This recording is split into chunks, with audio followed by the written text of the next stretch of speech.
Hello po teachers, another set of questions for science majorship. So start po tayo. Number 1, enthalpy is letter A, a measure of disorder. Letter B, the energy required to break bonds. Letter C, the total energy of a system. Letter D, the heat content of a system. Again, pwede nyo pong i-pause yung video. Ang answer po natin is letter D, the heat content of the system. Kapag po letter A, measure of disorder, alam po natin that is entropy. Kapag po energy required to break bonds, tawag po natin dito is the bond dissociation energy. Dissociation energy. Kapag po total energy of a system, tawag po natin dito is internal energy. Okay? At kapag heat content po, ang tatandaan po natin is enthalpy. Next, the temperature at STP is letter A, 0 degrees Celsius, letter B, 25 degrees Celsius, letter C, 100 degrees Celsius, and letter D, negative 273 degrees Celsius.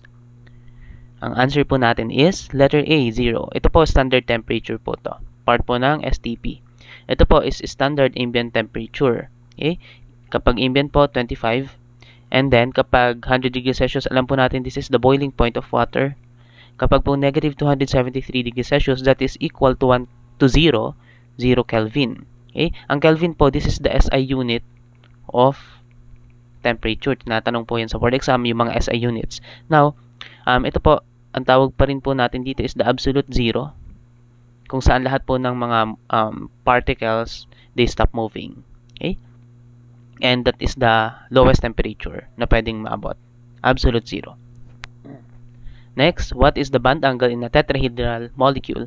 Letter A, 180 degrees. Letter B, 60 degrees. Letter C, 120 degrees. Letter D, 109.5 degrees. Ang answer po natin is letter D, 109.5 degrees. Ito po, hindi po natin to usually nakikita, tong letter B. Yung letter A, 180 sa mga linear. Like for example po, yung carbon dioxide, no? And then 109.5 degrees Celsius sa mga tetrahedral po yan. Ano po yung example na ginagamit natin dito? Yung methane. Yan.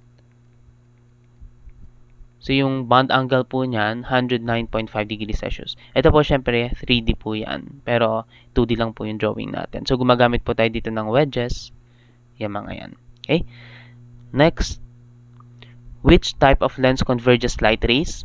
Letter A, convex lens. Letter B, concave lens. Letter C, cylindrical lens. Letter D, diverging lens.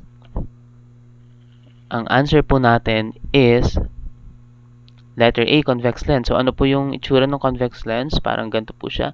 So, yung mga incoming light rays, nagko-converge po sila. Okay, dito. Ang tawag po natin dito is the focal point. Now, yung distance po mula dito sa lens, papunta dun sa focal point, tawag po natin is focal length. Kapag concave naman po, anong nangyayari dito? Nagda-diverge po sila. So, parang ganito po yung itsura niya. Yung mga incoming light rays, nagda-diverge. So, yung letter B at saka letter D, synonymous po sila. Dahil same sila, hindi sila yung answer. Okay? Ang cylindrical lens naman po, ito yung ginagamit natin. Tayong mga astig. Yung mga may astigmatism. Okay? Next.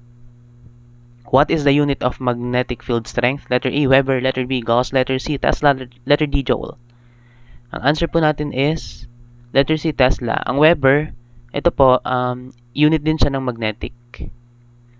Pero flux, magnetic flux. Ang Gauss po, same sila ng Tesla, para silang unit ng magnetic field strength.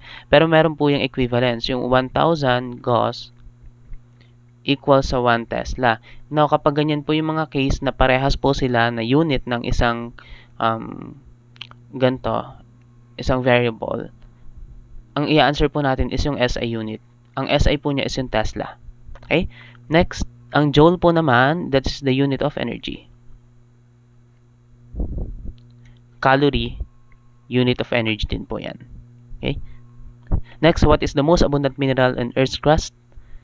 Ang answer po natin is letter B, feldspar. Tandaan na lang po natin yung letter F because feldspar fills the Earth's crust.